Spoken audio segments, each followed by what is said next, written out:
Quadruplicare subito la linea ferroviaria tra Verona, Vicenza e Padova. La presa di posizione arriva dal capogruppo del Partito Democratico in regione Stefano Fracasso, che contesta in tal senso l'indecisione a suo dire manifestata dal ministro Danilo Toninelli per un progetto che era già stato definito ed è ora tornato sotto la lente di ingrandimento dell'analisi costi-benefici.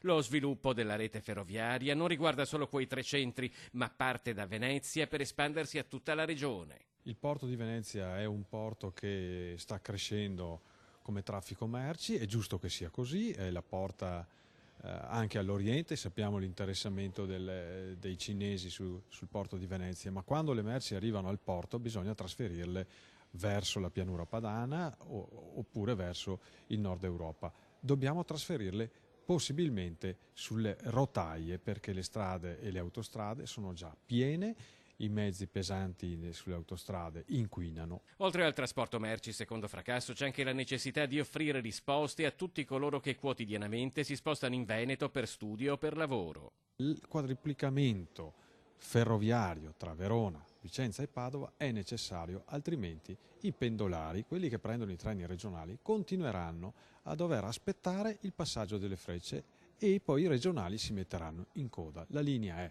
satura e non c'è la possibilità di aumentare il servizio per i pendolari, prima di tutto, se non si fa questo terzo e quarto binario che esiste già da Padova a Mestre a Venezia. Infatti lì la frequenza dei treni è molto maggiore.